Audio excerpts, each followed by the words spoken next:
Shalom, Shalom. Selamat datang di ibadah raya kita di GBT Praci Mantau. Mari kita sama-sama datang memuji Tuhan kita yang telah memberi banyak kebaikan dalam kehidupan kita. Mari kita sama-sama tunduk kepala. Mari kita berdoa. Bapa yang baik, Bapa yang kami sembah di dalam nama Yesus. Saat ini kami datang ya Tuhan, datang kehadiran-Mu Bapa, membawa syukur kami kehadiran-Mu. Ini kami ya Tuhan, yang tiada seberapa. Kami hendak bersatu hati memuji memuliakan nama-Mu yang kudus. Sebab kami ya Tuhan menyadari akan segala kebaikan-Mu dalam hidup kami. Sebab itu kami ingin memberikan ya Tuhan, memberikan penyembahan yang layak Engkau terima, sebab Engkau Allah kami. Terima kasih ya Tuhan Yesus, Engkau masih beri kami kesempatan untuk kami ya Tuhan boleh menjalani hari-hari kami. Kami ada sebagaimana kami ada saat ini bukan karena kekuatan kami, tetapi karena anugerah dan kekuatan yang dari Tuhan. Terima kasih ya Bapa, terima kasih ya Tuhan Yesus. Kami hendak menyembah-Mu, kami hendak memuliakan nama-Mu ya Tuhan di tempat ini. Tahtalah ya Tuhan, berdaulat, berkuasa atas ruangan ini, terlebih atas ruangan hati dan pikiran kami, agar kami layak mempersembahkan persembahan kami. Terima kasih ya Tuhan. Kuduskan setiap kami ya Tuhan, agar persembahan ini ya Tuhan menjadi persembahan yang harum dan kami boleh menikmati hadirat-Mu.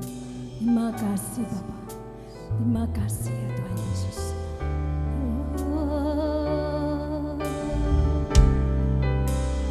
Haleluya, terima kasih.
pujian kita. Saya undang jemaat berdiri.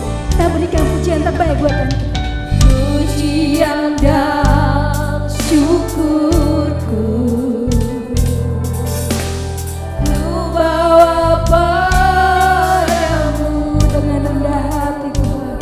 Aku sembahkan dengan rendah hati. Ku persembahkan, sadar bila kami ada karena anugerah-Mu. Sadar bila ku ada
siapapun yang hendak mengganggu kami. Dalam kami ya Tuhan memuji, meninggikan nama-Mu, kami patahkan di dalam nama Tuhan Yesus. Dan nama-Mu saja yang dipermuliakan. Terima kasih ya Bapak. Terima kasih. Bertahtalah ya Tuhan dalam pujian kami. Kau yang menyempurnakan. Dari awal pertengahan hingga akhir. Hanya nama-Mu saja yang dipermuliakan. Terima kasih ya Tuhan ya. Terima kasih. Kami siap ya Tuhan memuji lebih lagi. Meninggikan nama Tuhan yang Maha Kudus. Semua kita yang percaya sama-sama katakan amin. Siap lebih lagi memuji Tuhan. Haleluya. Biar ada sukacita dalam hidup kita. Haleluya. Hidupku ada di tangan-Mu. Kau beri rancangan yang terindah. Tak hanya yang baik saja yang ku terima. Kalau tubuhku dirembukan, kalau jiwaku tergoyahkan, hujanku tak terhentikan. Kamu yang memberi penghiburan. Sama-sama katakan, apa?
kita harus tetap bersyukur dalam keadaan apapun. Amin. Mari kita memandang Tuhan. Walaupun ada goncangan, kita tetap memandang Tuhan. Dan semua ada kunci jawaban di Dia.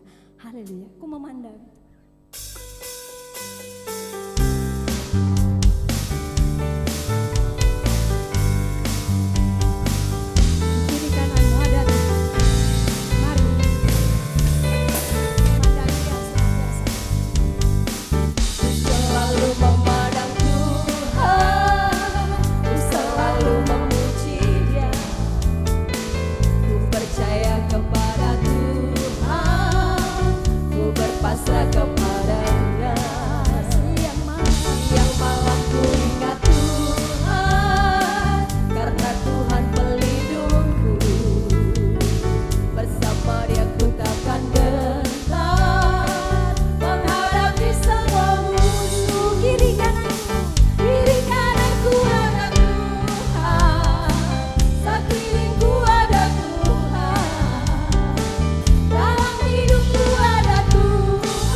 Persembahan terbaikmu. Dan sebelum membawa persembahan, saya undang Ibu Pardi membawa doa persembahan.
Selamat menabur, Tuhan Yesus memberkati.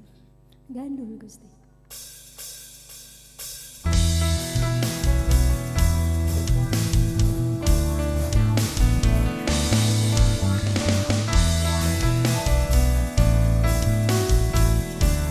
Gandul Gusti, Gandul Gusti, Gandul Gusti. Saben dino dino wengi Gandul Gusti. Gandul Gusti, Gandul Gusti, Gandul Gusti. Saben dino dino wengi Gandul Gusti.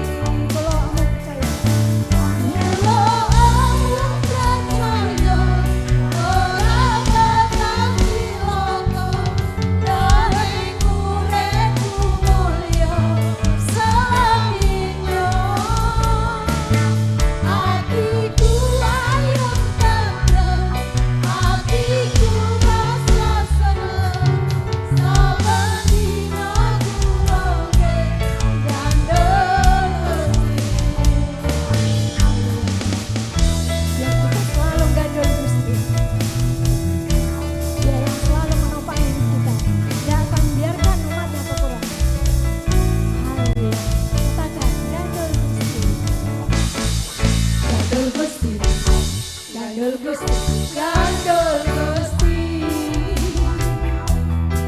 Saben dino dino wengi Gandul Gusti. Gandul Gusti, Gandul Gusti, Gandul Gusti. Saben dino dino wengi Gandul Gusti. Saya undurin jemaat berdiri, kita katakan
kekuatan untuk tetap setia mengikut Tuhan. Terima kasih ya Tuhan Yesus. Topanglah kami Tuhan sesuai dengan kasih setia-Mu, agar kami tidak terjatuh apalagi sampai tergeletak.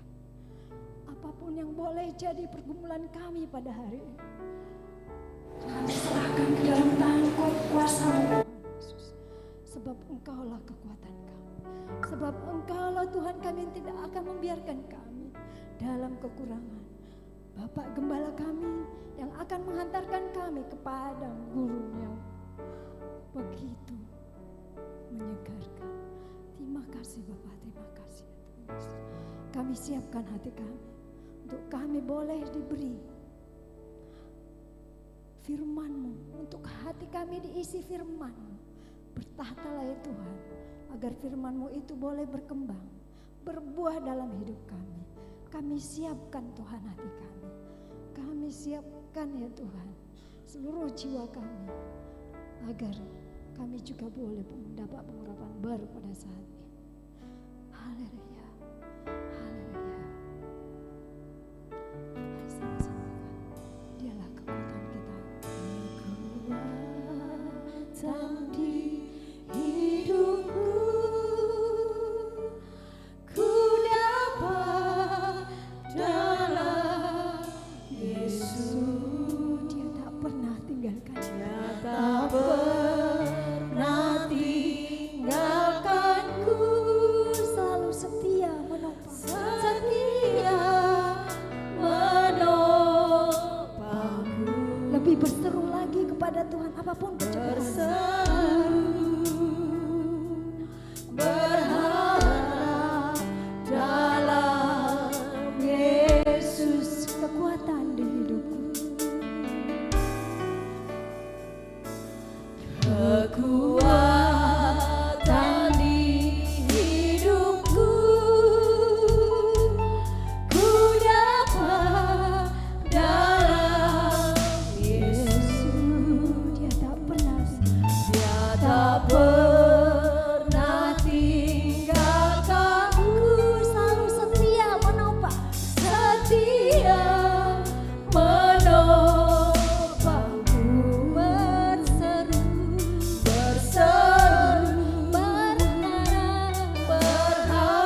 saat hari ini kami boleh memuji dan membesarkan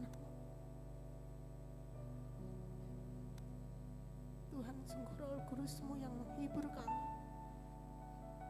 Tuhan yang mampukan kami, Tuhan yang kuatkan kami. Terima kasih Tuhan atas kemurahan-Mu saat hari ini. Sungguh penghiburan-Mu luar biasa.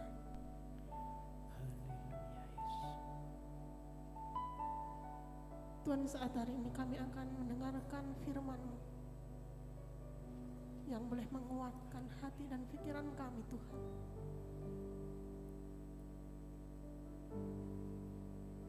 Siapkan hati kami, Tuhan, untuk kami boleh mendengarkan firman-Mu.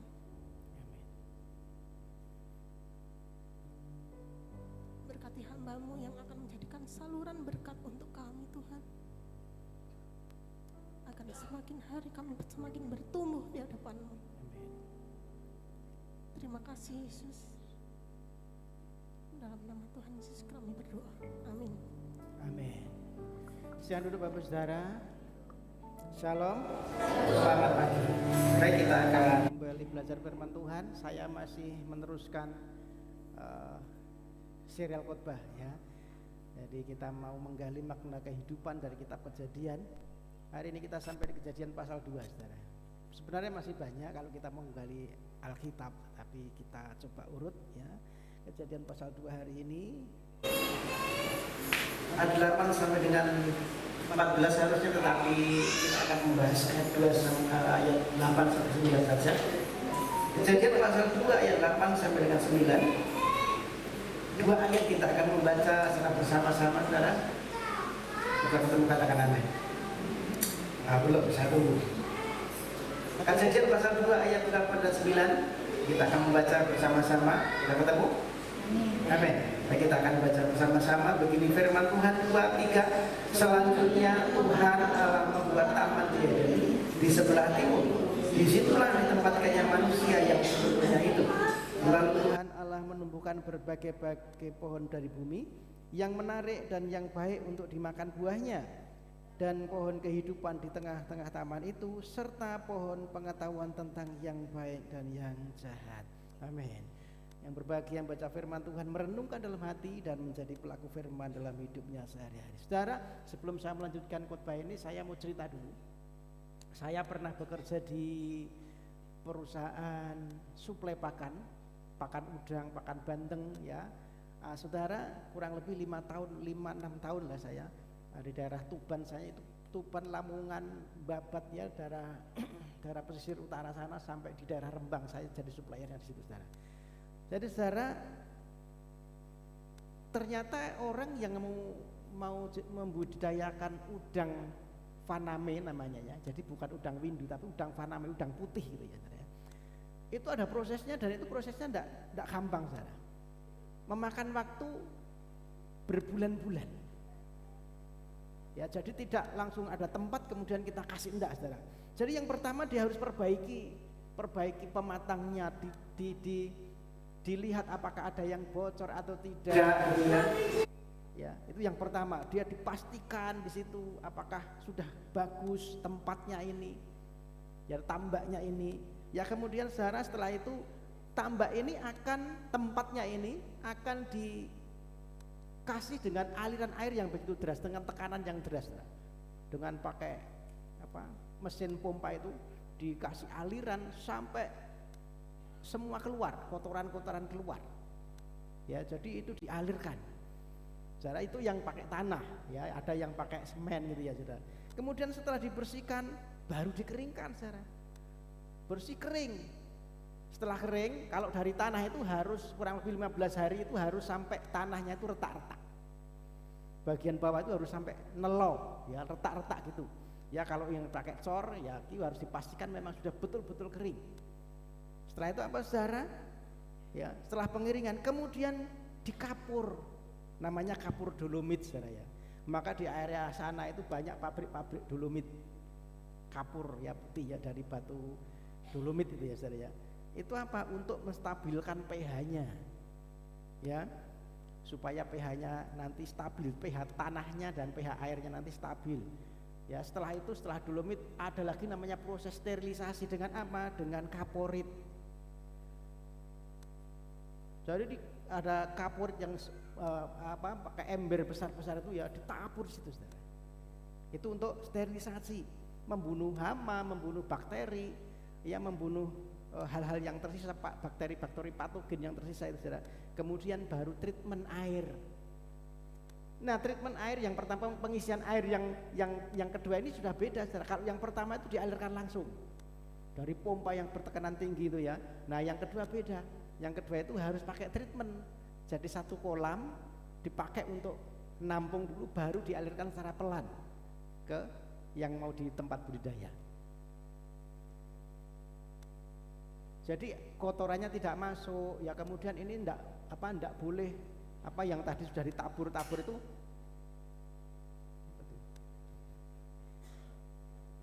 Ya biar saja lah. Ya, saudara. Dengan pelan ya, supaya tadi yang sterilisasi itu tidak terbawa, tidak campur aduk lagi. Setelah airnya penuh, sterilisasi lagi pakai apa? Kapurit lagi, ditabur kapurit lagi. Ya kemudian setelah kapurit dikasih namanya pupuk prebiotik. Ya, probiotik itu biasanya urea, SP36 dan sebagainya itu ya, dikasih di situ sampai airnya itu nanti warnanya jadi hijau. Ya, kehijauan atau coklat-coklat muda begitu. Ini artinya dia sudah ada planktonnya, makanan untuk benurnya, untuk udangnya, ya, untuk bibitnya. Kemudian setelah itu pasang kincir. Saya tahu kalau di badan pesut ada kincir-kincir yang ditambah itu, ada kincir yang muter terus. Itu tidak boleh berhenti, saudara, kincirnya. 24 jam itu non-stop. Ya, itu dimatikan hanya kalau mau kasih makan. Nanti setelah kasih makan, setelah sekian menit menyala lagi kincir. Jadi tidak boleh berhenti. Untuk apa? Ya supaya oksigennya itu campur rata. Baru setelah itu tabur benihnya, tabur benurnya namanya. Kalau udang itu benur, ditabur. Nah, saudara, kenapa saya mencerita ini? Saudara, ternyata ketika penciptaan alam semesta juga begitu. Ketika manusia diciptakan, Allah telah terlebih dahulu menyiapkan tempat baginya. Dan itu bukan tempat sembarangan, saudara ya. Setelah manusia dibentuk dari debu tanah, manusia tidak dilepaskan begitu aja dicoloknya gitu ya. Tidak sah. Manusia tidak dilepas begitu aja di satu tempat yang tidak tertata. Tidak secara, tetapi Alkitab dengan jelas mencatat Tuhan sengaja membuat satu tempat. Allah terlebih dahulu menyiapkan satu tempat kehidupan bagi manusia. Apa tadi namanya? Membuat taman di Eden. Nah, saudara, di sini kita bisa tahu ternyata karakternya Allah itu seperti apa. Hatinya Allah itu seperti apa terhadap kita, loh saudara. Jadi Allah sudah mempersiapkan segala sesuatu dengan tangannya sendiri sebelum manusia meminta. Taman Eden menjadi satu saksi bahwa Allah itu menciptakan manusia untuk hidup sekedarnya, bukan untuk hidup sekedarnya, tetapi di sini disebutkan di situ ada pemeliharaan, di situ ada satu keteraturan, di situ ada satu yang namanya kasih juga. Eden menjadi satu tempat tinggal yang menjadi pernyataan kasih Allah.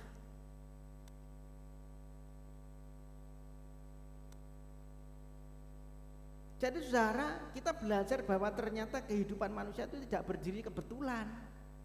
Kita itu hidup tidak kebetulan. Allah sudah merancang. Amin.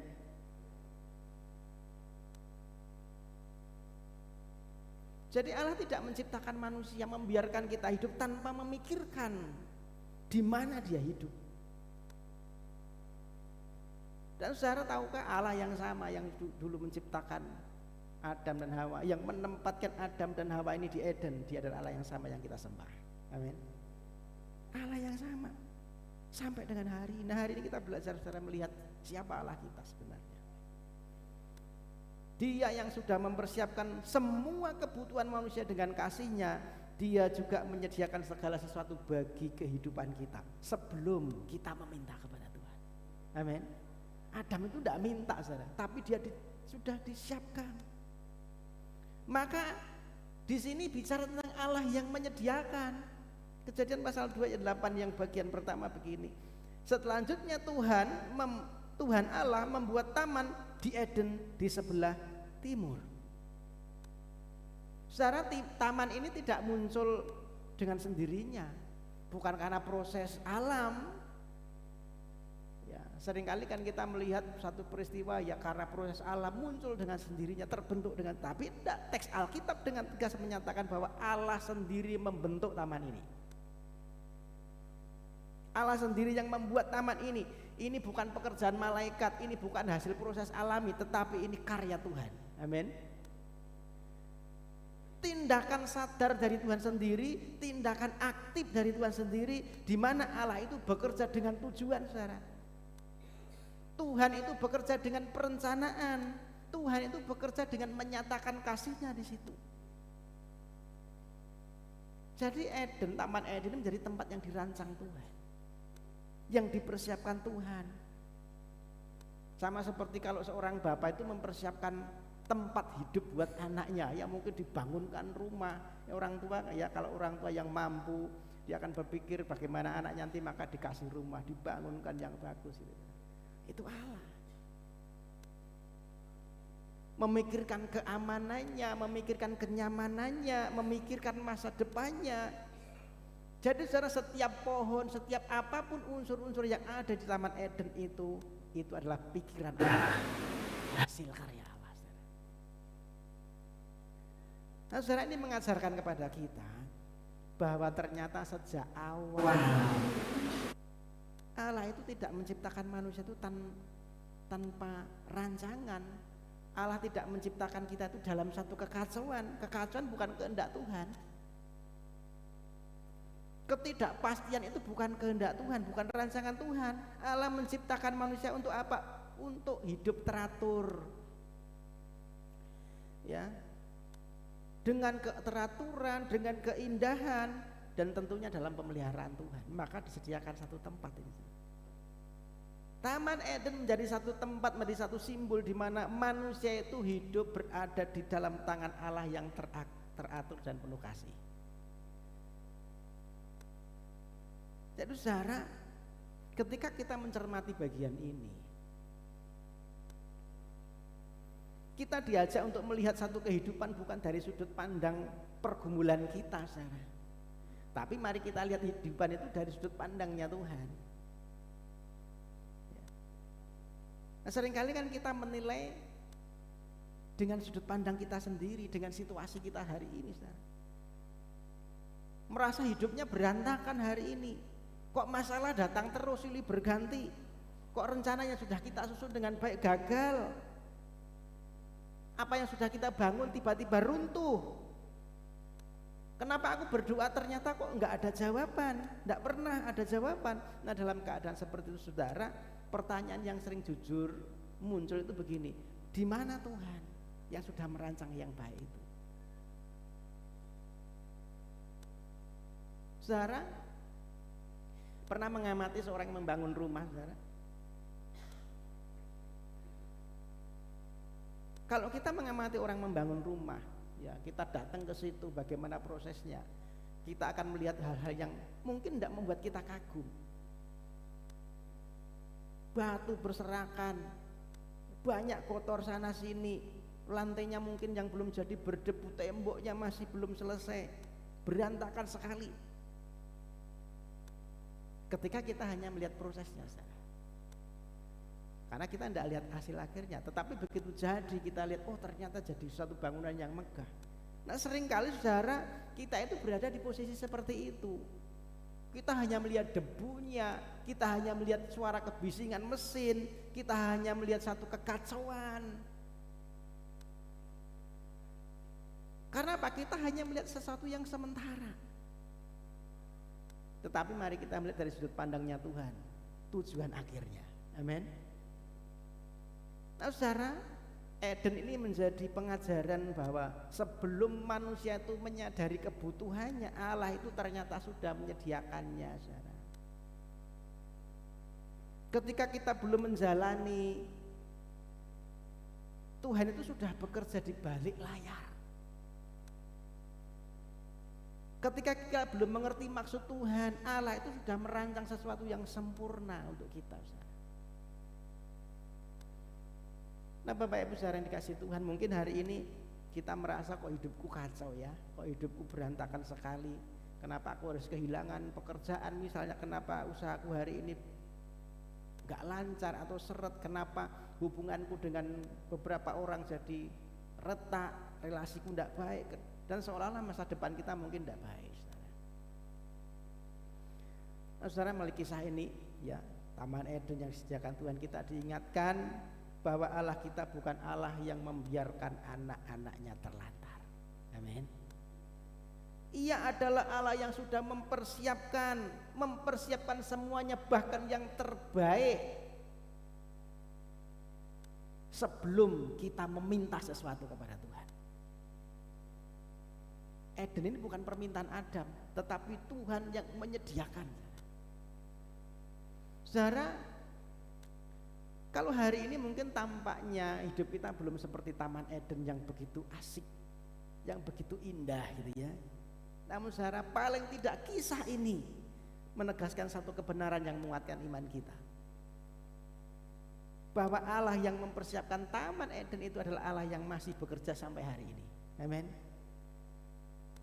Ia sedang mengatur, meskipun mungkin bagi kita terasa belum tertata dengan baik.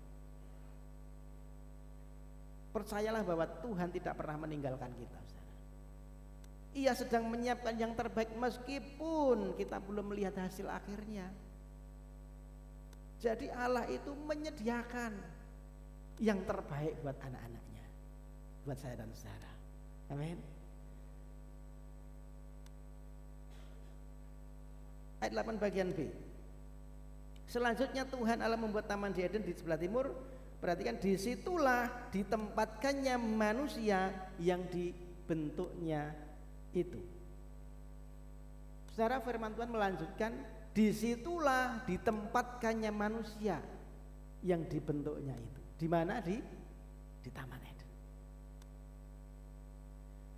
Jadi bukan Adam itu jalan-jalan, kemudian dia menemukan suatu tempat yang wow, ini kok indah sekali ya, aku mau di sini. Enggak, saudara. Bukan Adam tidak menemukan. Atau Adam mungkin dikasih pilihan, Adam, kamu milih di sini atau di sini? Enggak. Tetapi sebutkan tadi Tuhan menempatkan. Artinya yang memilih siapa? Tuhan. Allah sendirilah yang menempatkan Adam itu di Eden, menempatkan manusia itu di sana. Adam tidak memilih, tetapi Allah yang memilihnya, yang menyediakan dan menempatkan di situ. Saudaraku, penempatan ini menyatakan dua hal yang tidak terpisahkan. Ternyata di situ ada otoritas ilahi, di situ ada kasih Allah yang dinyatakan. Allah yang berotoritas kepada kita berhak menempatkan manusia dimanapun dia kehendaki. Amin. Tetapi bukan sekedar menempatkan, Allah itu juga mengasihi karena dia menempatkan kita itu yang terbaik sesuai dengan rancangannya.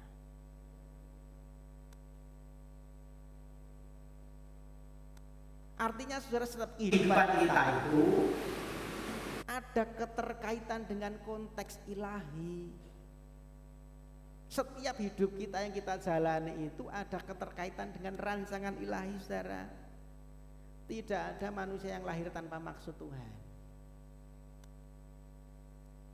Tidak ada kehidupan yang terjadi kebetulan. Bahkan saudara, waktu kita lahir, tempat kita lahir, keluarga tempat kita lahir, situasi apapun yang berada di dalam sekeliling kita, ini atas izin Tuhan. Amin. Itu kehendak Tuhan, saudara. Nah saudara, seringkali kan kita memahami hidup kita itu hanya dari sudut kenyamanan kita. Kalau ini nyaman, ini rancangan Tuhan. Begitu tidak nyaman, waduh ini bukan rancangan Tuhan. Alkitab mengajarkan bahwa Allah itu menempatkan manusia pertama-tama itu bukan berdasarkan kenyamanannya. Ketika Tuhan menempatkan Adam di Eden itu bukan karena kenyamanannya, tetapi karena sebenarnya karena tujuannya. Tuhan punya tujuan.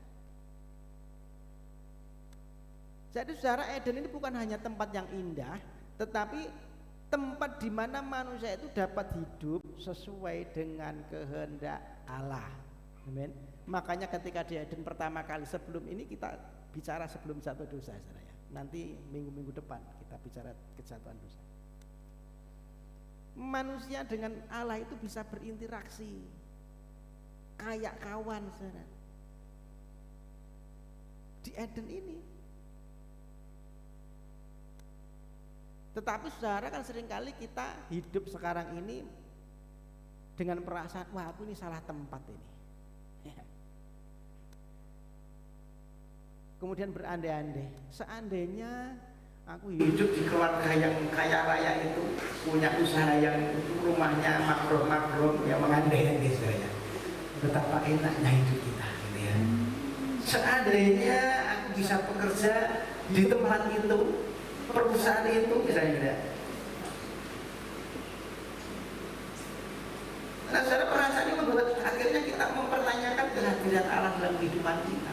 Apakah benar Allah itu campur tangan dalam hidupku? Kita sering mempertanyakan itu, saudara. Saudara pernah membayangkan seorang petani itu ketika menanam benih jagung, benih padi, atau sayur-sayur yang lain itu, ya, lahannya pasti berbeda. Betul? Lahannya berbeda. Dan benih ini tidak bisa memilih, aku tak ditempatkan di sana aja, ladangnya di sana aja, tidak bisa. Benih tidak bisa protes, saudara. Tetapi sang petani dia tahu, ya, benih ini harus ditanam di mana supaya nanti bisa tumbuh maksimal, supaya hasilnya bisa baik. Saudara, kalau kita membayangkan mungkin benih ini protes, ya. Kalau dari sudut pandang benih, seandainya benih ini bisa bicara, ya aku ndak mau di sini, ini tempat ini terlalu panas. Aku ndak mau di sini, tempat ini terlalu becek misalnya. Aku ndak mau di sini, tempat ini terlalu kotor.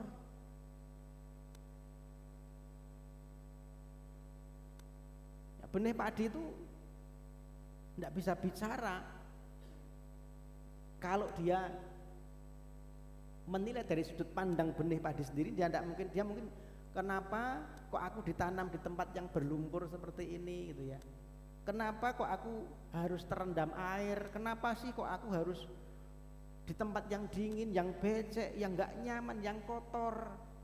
Itu kata benih padi. Saya mengilustrasikan biasanya.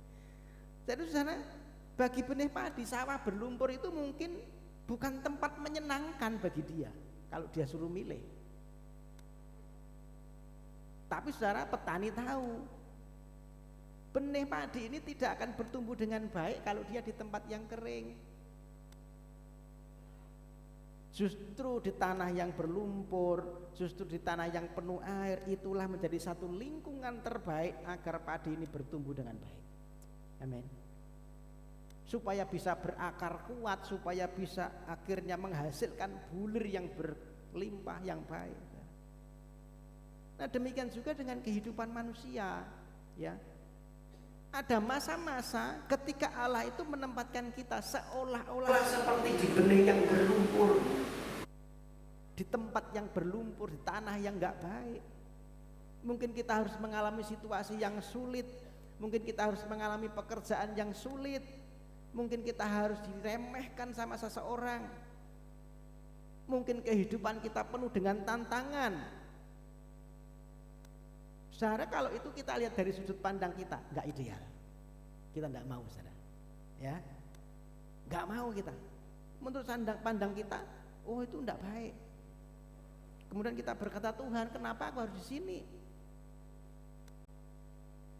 Tapi saudara, sama seperti petani yang dia tahu dan memahami padi, Allah juga tahu persis di mana kita bisa bertumbuh dengan baik dan berbuah. Amin. Saudara, percayalah bahwa Allah itu tidak menempatkan kita di tempat yang salah. Tuhan itu menempatkan kita di tempat yang paling tepat untuk apa? Membentuk karakter kita. Untuk apalagi membentuk iman kita. Untuk apalagi untuk menumbuhkan buah-buah kehidupan kita. Amin. Disitulah tempat yang paling baik. Walaupun menurut kita itu dalam pandangan kita tidak ideal. Jadi saudara, sama seperti benih tadi, ya, dia tidak mengerti kenapa ia harus masuk ke lumpur, harus tanah yang becek, tetapi petani dia tahu hasil akhirnya. Demikian juga hidup kita, saudara. Seringkali kita tidak mengerti penempatan Allah atas hidup kita, tetapi Allah tahu hasil akhirnya. Amin. Nah saudara, firman ini mengingatkan kita, Allah adalah Allah yang menempatkan. Dia adalah Allah yang tidak pernah salah menempatkan keberadaan kita. Kalau mungkin hari ini kita tidak mengerti mengapa kita ada di posisi yang enggak baik, di keluarga tertentu, atau mungkin keberadaan kita di gereja ini, di tengah-tengah lingkungan kita yang mungkin menurut kita tidak baik, atau mungkin kita diizinkan mengalami masa-masa sulit dalam hidup kita. Nah, saudara, firman ini menjadi renungan kita bahwa tangan Allah tidak pernah keliru menempatkan kita. Amin. Saudara, kalau Allah dengan sengaja menempatkan kita di tempat kita berada hari ini, itu bukan untuk membinasakan, saudara, tetapi untuk menggenapi maksud dan rencana Allah dalam hidup kita.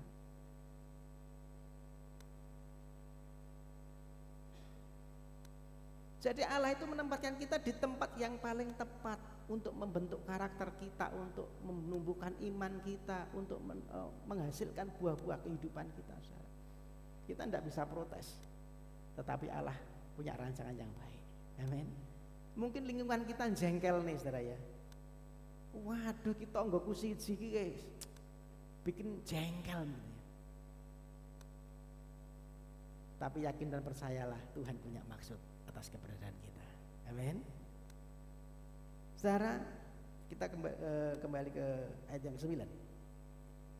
Lanjut ke ayat 9.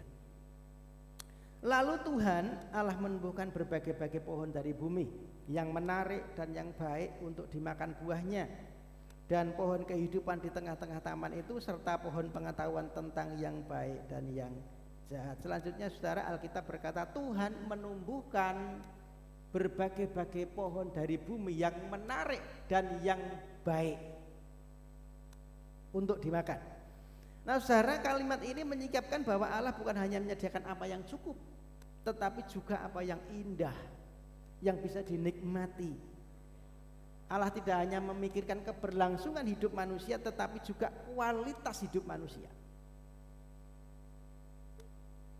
Jadi secara keindahan itu bagian dari rancangan Allah. Kemarin kita sudah belajar ya, diciptakan dengan sungguh apa baik. Maka kalau kita pengen rekreasi, menikmati keindahan alam itu tidak dosa, boleh ya. Segala ciptaan yang Tuhan ciptakan itu bukti bahwa Allah itu begitu peduli dengan kebutuhan jasmani kita. Makanan, lingkungan yang baik, kenyamanan. Allah peduli dengan kepuasan jiwani kita. Allah peduli, saudara. Jadi sukacita itu bukan dosa, kita menikmati keindahan itu bukan dosa. Menikmati hidup, kita perlu makan, itu tidak dosa, bukan kesalahan, selama hidup kita dijalani dalam kehendak Allah. Amin. Jadi bukan hanya untuk memuaskan manusia jasmani kita saja, tetapi kalau kita hidup dalam kehendak Allah itu tidak dosa. Namun saudara, firman Tuhan menambahkan tadi yang kita baca, bahwa di tengah taman itu apa tadi? Ada dua pohon. Pohon kehidupan dan pohon pengetahuan tentang yang baik dan yang jahat. Tuhan menciptakan sesuatu yang baik untuk ditanam, untuk dimakan. Tetapi di tengah-tengah taman itu ada juga pohon kehidupan dan pohon pengetahuan baik dan jahat, saudara. Jadi saudara, penempatan Adam di tengah taman ini ternyata ada tujuannya, ada berkat di situ, tetapi juga ada ujian di situ, saudara. Penempatan pohon kehidupan dan pohon pengetahuan baik dan jahat di tengah taman menunjukkan bahwa dua pohon ini menjadi pusat perhatian. Keberadaan dua pohon ini menjadi pusat dua pilihan. Keberadaan pohon ini menjadi pusat kehidupan manusia.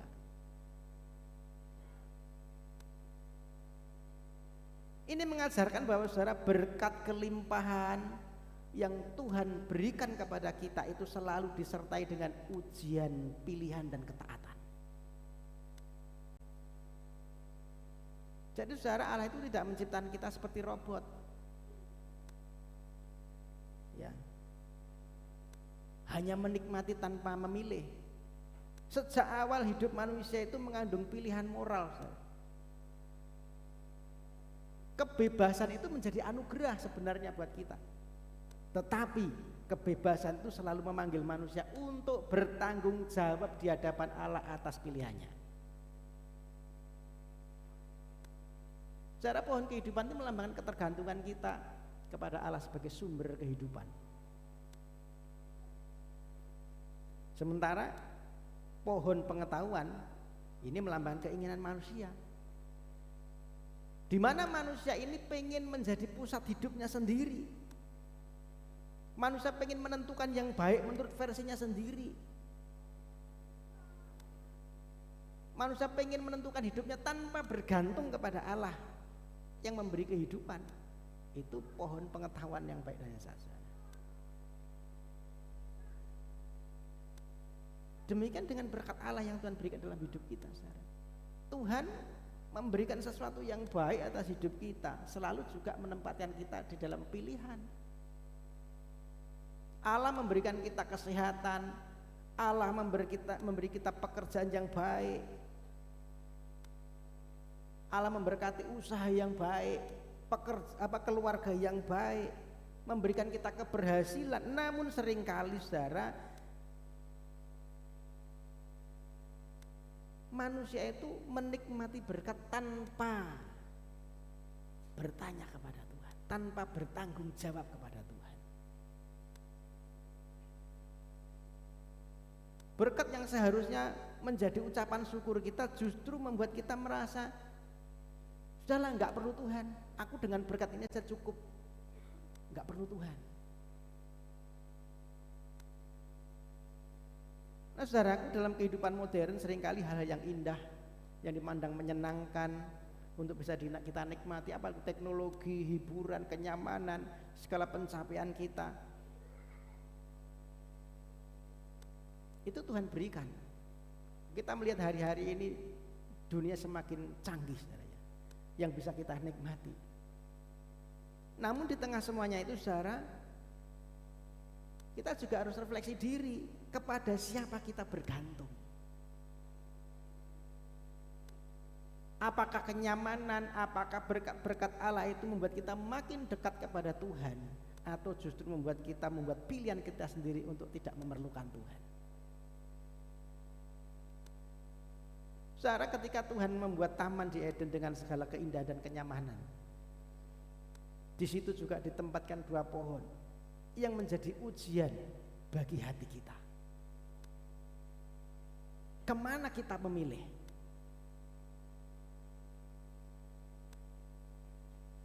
Kemana kita mendekatkan diri kita? Kepada pohon kehidupan atau kepada pohon pengetahuan?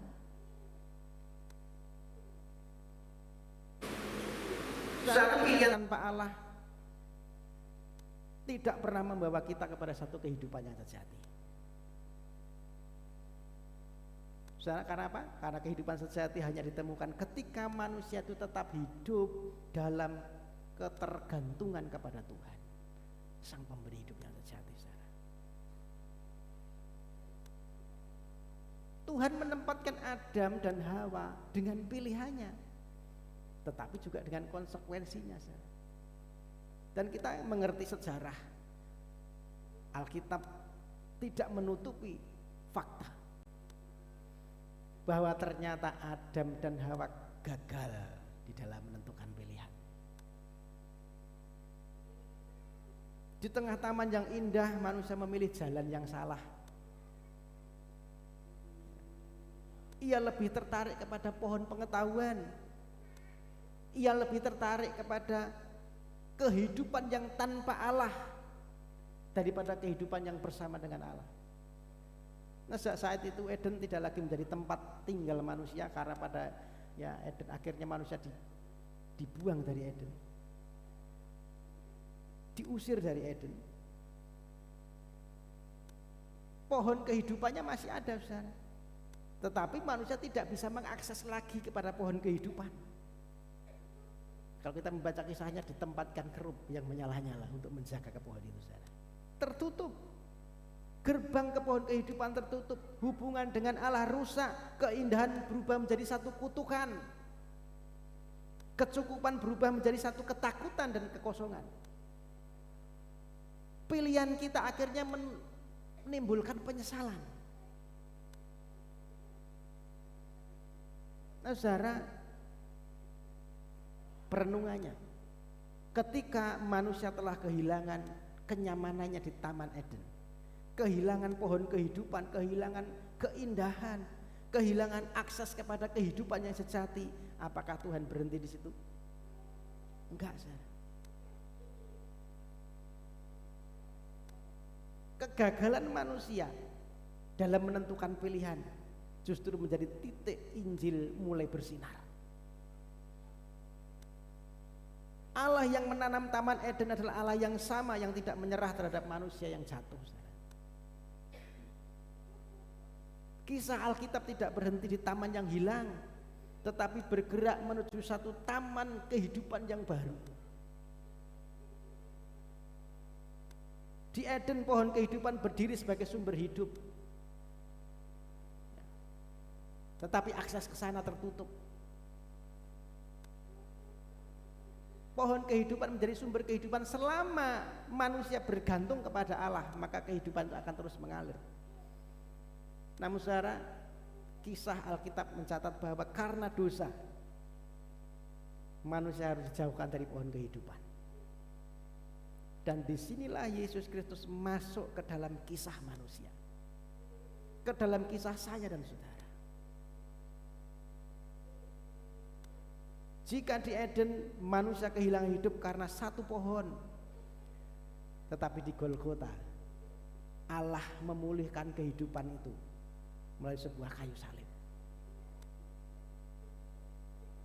Salib yang di mata manusia menjadi satu alat kematian, tetapi bagi Allah dijadikan sebagai sumber kehidupan yang baru. Salib menjadi pohon kehidupan yang sejati, bukan karena kayunya, tetapi pribadi yang tergantung di atasnya. Saudara, main musik bisa maju ke depan. Kristus datang bukan hanya untuk mengajar manusia tentang kehidupan,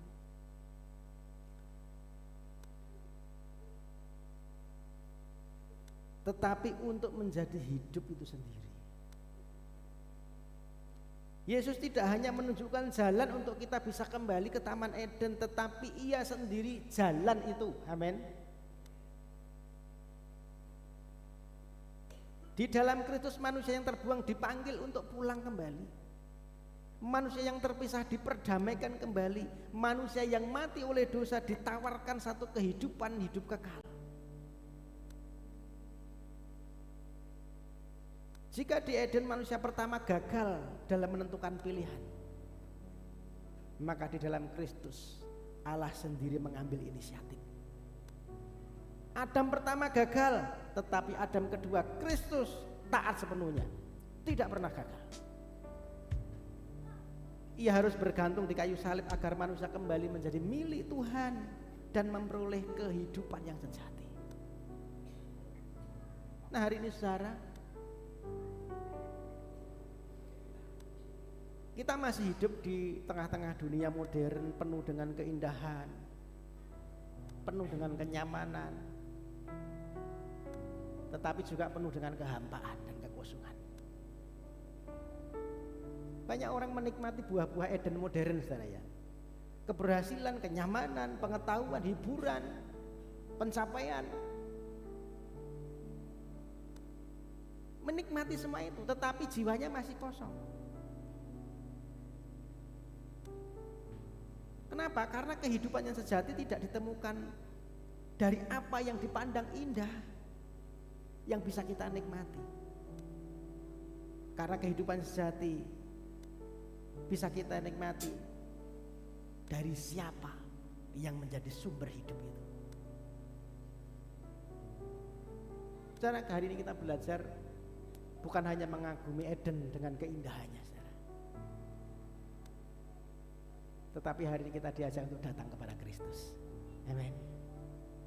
Ia adalah pohon kehidupan yang sejati, terbuka sekarang buat siapapun.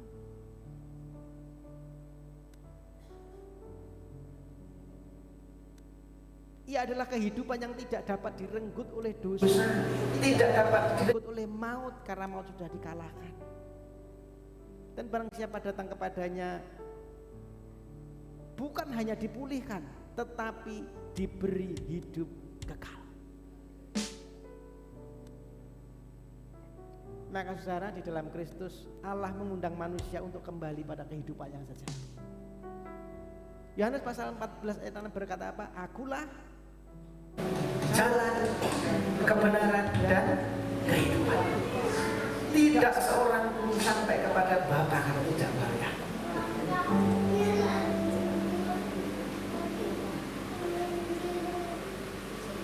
Jadi Yesus bukan hanya menunjuk kepada jalan kehidupan, bukan hanya menunjukkan jalan kepada kehidupan, tetapi Dia berkata, Akulah jalan, Akulah hidup itu sendiri.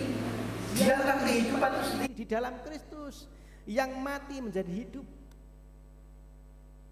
yang kering menjadi berbuah, yang terpisah dipulihkan kembali. Dan saudara, Kalau kita belajar terus sampai kitab Wahyu, Wahyu pasal 22, Alkitab menutup dengan gambaran taman.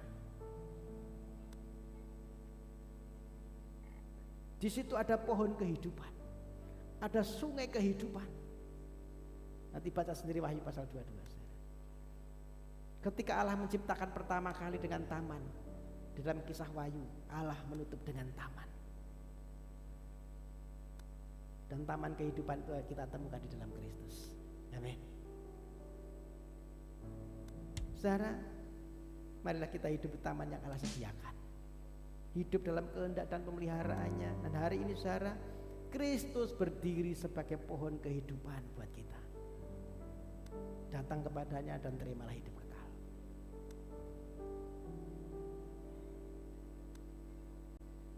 Amin. Tuhan Yesus memberkati. Kita naikkan satu pujian.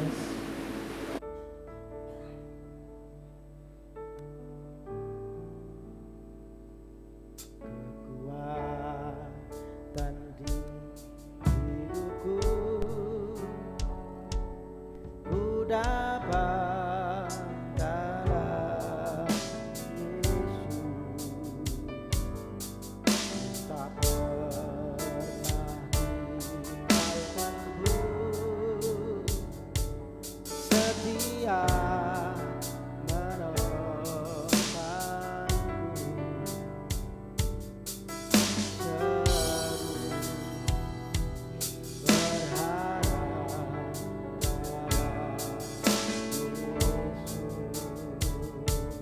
Kekuatan di hidupku,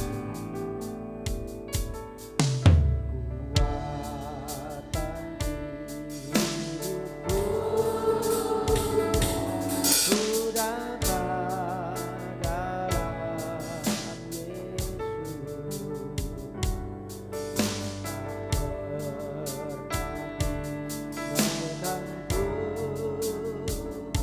Setia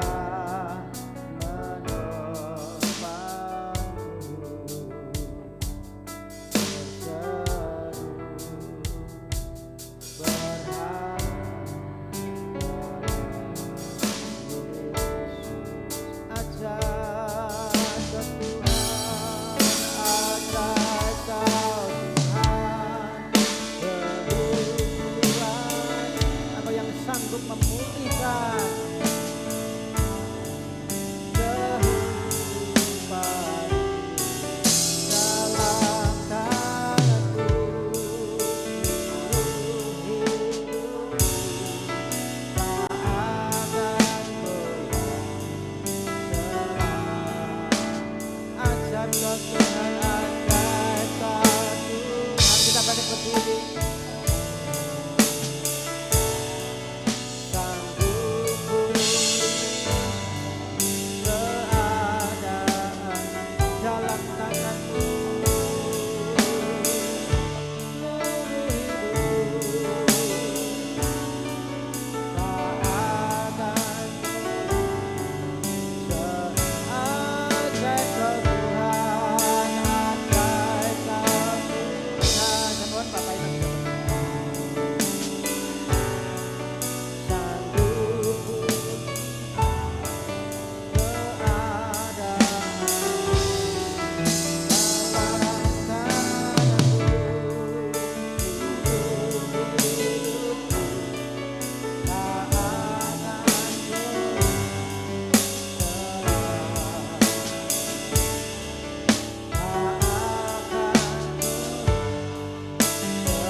Kami bersyukur Tuhan telah mendengarkan firman-Mu.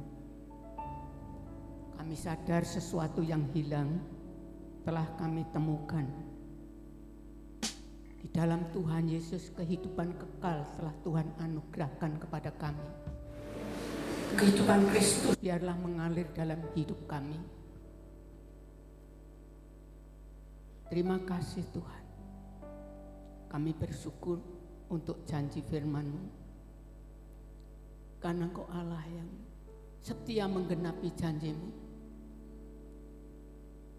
Taman Eden yang digambarkan dalam kitab Wahyu telah tersedia bagi kami. Kami sungguh mengucapkan syukur karena janji-Mu ya dan amin. Terima kasih Bapa untuk firman-Mu siang hari ini.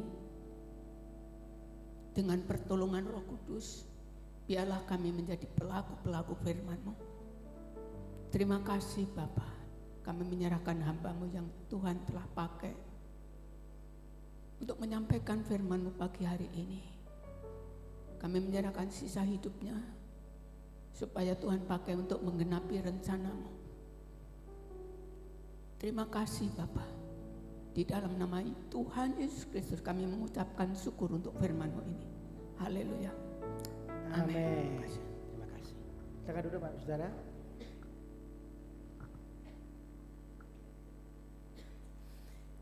Salam. Baik, saya akan sampaikan beberapa pengumuman untuk menjadi jadwal ibadah kita satu pekan ini. Hari Rabu nanti ada jadwal doa puasa di tempat ini jam 9 pagi. Kemudian hari Kamis itu harusnya di tempatnya Bu Warsi, tetapi Bu Warsi informasinya di mana? Di Jakarta ya. Jadi saya menawarkan kepada saudara kalau urutannya mungkin Bu Parti. Ya. Bu Parti siap ya? Oke. Jadi hari Kamis nanti di tempatnya Bu Parti jam 6 sampai dengan selesai kita ada ibadah rumah tangga di tempat Bu Parti. Saya mengundang Bapak Saudara bisa bersekutu di sana, kita bersama-sama memuji dan memurniakan nama Tuhan. Kemudian hari Jumat ada ibadah Jumat ceria, anak-anak sekolah minggu akan dibekali dengan firman Tuhan, silakan diantar jam 4 sore sampai dengan selesai. Hari Sabtu ada ibadah Youth Muda Remaja, silakan kaum muda remaja bisa berkomunitas di tempat yang baik, ya, di lingkungan yang baik, supaya kita bisa bertumbuh bersama dipakai untuk kemuliaan nama Tuhan. Ya, jam 6 sampai dengan selesai ada ibadah muda remaja di tempat ini.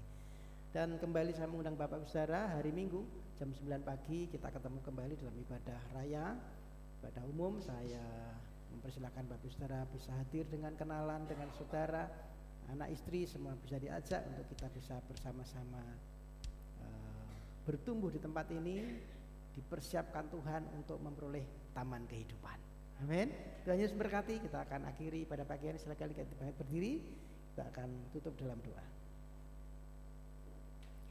Tuhan Yesus Bapa yang baik, kembali kami datang di hadapan bersyukur buat pagi hari ini karena kami sudah datang merendahkan diri di hadapan Tuhan, menaikkan pujian syukur kami, membawa korban syukur kami, dan juga menerima kebenaran firman-Mu. Biar satu kebenaran firman yang kami terima ini boleh terpatri di hati kami. Mampukan setiap kami untuk menjadi pelaku-pelaku firman-Mu. Roh Kudus yang memampukan kami untuk kami diubahkan Tuhan, sehingga kami memperoleh janji-janji Tuhan yang Tuhan sediakan dalam kehidupan kami.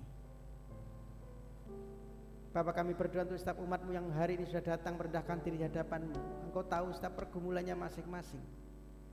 Maka kami percaya mereka akan pulang dengan berkat Tuhan, berkat kemenangan daripada Tuhan, menyertai kehidupan setiap umat-Mu. Yang susah Tuhan sudah hibur, yang lemah Tuhan sudah kuatkan, yang sakit Tuhan sudah sembuhkan.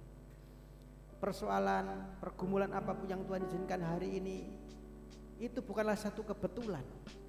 Itu Engkau tempatkan dalam kehidupan kami untuk membentuk kami supaya kami punya karakter ilahi, supaya kami punya benih iman yang kuat, supaya kami berbuah dengan buah-buah kehidupan yang menyenangkan hati Tuhan.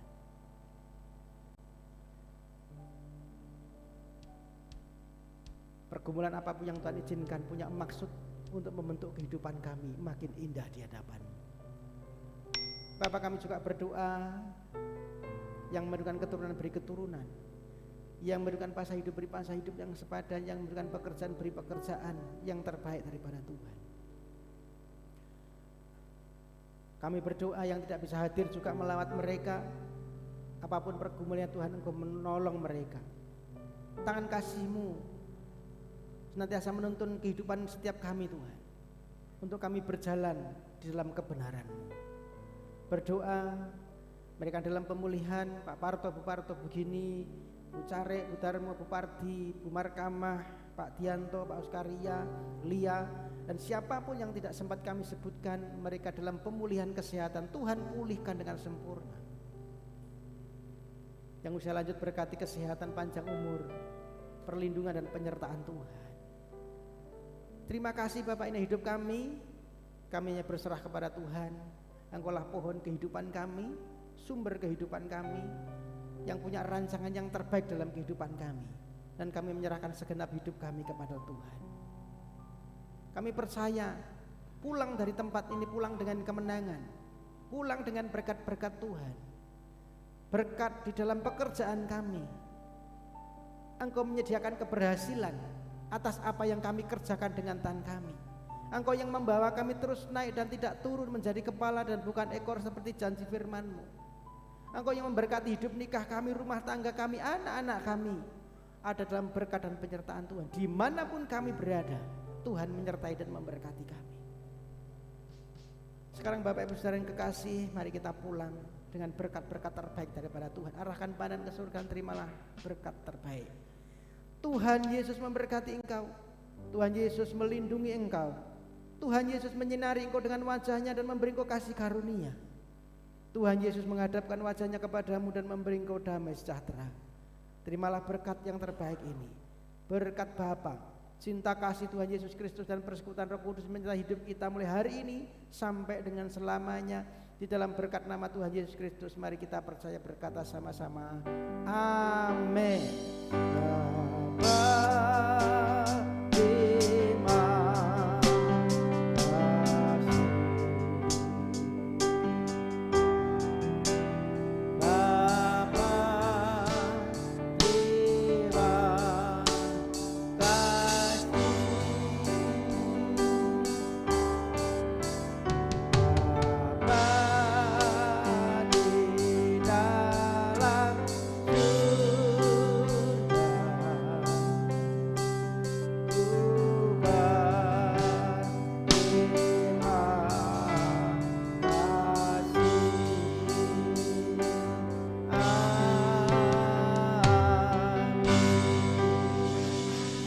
Selamat pulang.